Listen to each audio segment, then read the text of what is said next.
Masalah kemiskinan masih menjadi isu utama pembangunan Indonesia sejak zaman kolonial hingga saat ini. Demi mengatasi kemiskinan, pemerintah telah menerapkan berbagai variasi kebijakan, namun sampai sekarang belum ada kebijakan yang dapat memberantas 100% kemiskinan. Indonesia pernah hampir mencapai titik terang di mana angka kemiskinan menurun sebesar 1 digit. Namun adanya scarring effect oleh pandemi yang masih berkelanjutan ditambah lagi dengan konflik global Rusia-Ukraina menyebabkan kasus kemiskinan semakin merajalela dan masyarakat semakin rentan serta sulit memenuhi kebutuhannya. Secara umum, kemiskinan di Indonesia dipengaruhi oleh faktor-faktor yang bersifat kompleks. Bahkan, walaupun indikator-indikator makroekonomi Indonesia telah pulih, tidak ada jaminan untuk terbebas dalam topik ini. Rendahnya modal manusia, pendidikan, kesehatan, akses sarana-prasarana, infrastruktur, teknologi, kebijakan pemerintah yang tidak tepat sasaran diikuti dengan ketimpangan pendapatan menjadikan penduduk yang terdampak terikat dalam lingkaran kesengsaraan. Oleh karena itu, dibutuhkan kebijakan yang bersifat struktural dan fundamental yang dapat memanfaatkan segala kondisi dan sumber daya Indonesia untuk mengurangi jumlah kemiskinan.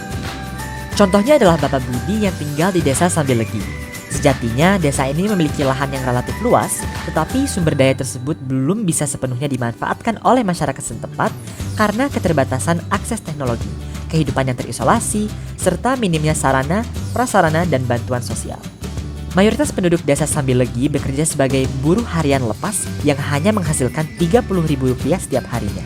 Kondisi Bapak Budi dan masyarakat miskin Indonesia kini semakin diperparah oleh krisis global yakni pandemi dan konflik Rusia-Ukraina yang menyebabkan kenaikan harga.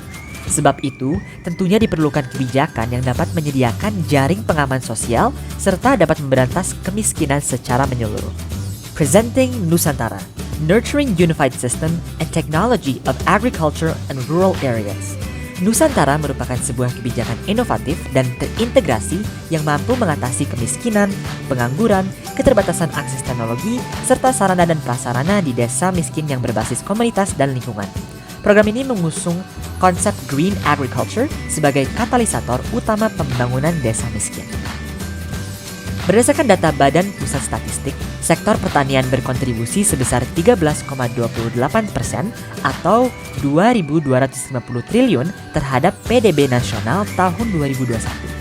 Mengingat besarnya kontribusi sektor pertanian terhadap perekonomian Indonesia, sangat disayangkan apabila ada desa miskin yang memiliki lahan luas namun kurang dimanfaatkan. Dalam menerapkan Nusantara, terdapat beberapa kebijakan yang kami usulkan, yaitu membangun agrikultur hijau dengan memanfaatkan lahan luas yang tersedia, menjaga kelestarian dan kearifan budaya lokal serta meningkatkan akses terhadap fasilitas dasar, membangun sarana dan prasarana dengan memperhatikan lingkungan, menetapkan UU Agraria untuk melindungi hak masyarakat pedesaan, mempercepat ketersediaan akses digital, dan menyalurkan bantuan langsung tunai berbasis pelatihan agrikultur. Kebijakan ini dapat menghapus kemiskinan, membangun desa secara komprehensif, mengoptimalkan SDA dan SDM yang ada, menyediakan lapangan pekerjaan, hingga meningkatkan ketahanan pangan nasional. Namun, program ini juga memiliki kekurangan seperti membutuhkan perencanaan yang kompleks dan matang, melibatkan banyak pihak, memakan biaya yang besar dan waktu yang relatif lama. Berbagai keunggulan program ini juga diikuti oleh risiko seperti masyarakat desa yang cenderung tertutup, kaku, sulit beradaptasi, dan tidak menerima perubahan dari luar hingga mandeknya proyek akibat berbagai faktor. Memastikan bahwa dana bantuan sosial disalurkan dengan akurat juga merupakan upaya yang penting dalam pengentasan kemiskinan. Sayangnya, pada tahun 2021, PBS menemukan bahwa bantuan sosial belum efektif karena tingginya exclusion dan inclusion error, di mana 52,4% rumah tangga miskin ekstrim belum menerima bansos, sedangkan 2,5% rumah tangga terkaya justru mendapatkan bansos. Untuk mengatasi ini, pemerintah dapat mengkombinasikan metode geographic testing dan community-based testing. Kedua metode penargetan ini telah dibuktikan efektif oleh berbagai organisasi internasional seperti World Food Program untuk misi mereka di Kenya. Sejatinya, geographic targeting adalah metode untuk mengidentifikasi wilayah-wilayah paling terdampak kemiskinan serta guncangan ekonomi seperti kenaikan harga, dan CBT merupakan metode pendelegasian tugas kepada agen komunitas wilayah tertentu untuk melakukan penetapan kriteria penerima bansos, penetapan penerima, serta penyaluran bansos. Metode-metode tersebut menyediakan berbagai kelebihan dibanding metode penargetan konvensional.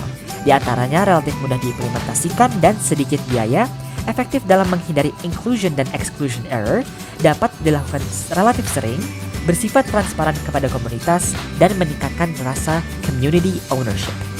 Namun, kita juga harus menyadari kekurangan dan risiko yang dibawanya.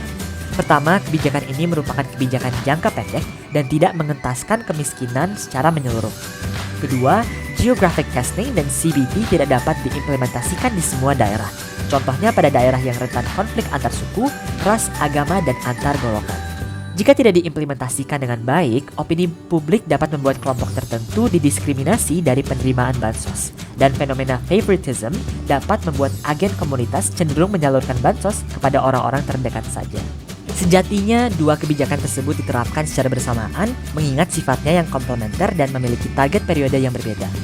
Namun, opsi kebijakan pertama, yaitu Nusantara, lebih perlu difokuskan dan diutamakan. Nusantara tidak hanya sekedar membangun infrastruktur digital dan pertanian, namun juga berusaha mengintegrasikan berbagai aspek seperti ekonomi, sosial, lingkungan, hukum, dan teknologi dalam rangka memberdayakan dan meningkatkan kemampuan masyarakat melalui sumber daya yang ada, yaitu lahan dengan cara agrikultur hijau. Kebijakan opsi 2 ditempatkan sebagai pendukung karena dalam upaya menghapus kemiskinan hanya sebatas mengurangi inclusion dan exclusion error. Bantuan tunai tanpa dilengkapi dengan peningkatan kemampuan menimbulkan risiko ketergantungan masyarakat terhadap bantuan pemerintah. Sehingga kami memilih kebijakan Nusantara untuk diimplementasikan sebagai kebijakan utama. Dengan begitu diharapkan program ini mampu mengatasi kemiskinan, pengangguran, keterbatasan akses teknologi, serta sarana dan prasarana di desa miskin. Nusantara, Developing Beyond Limits.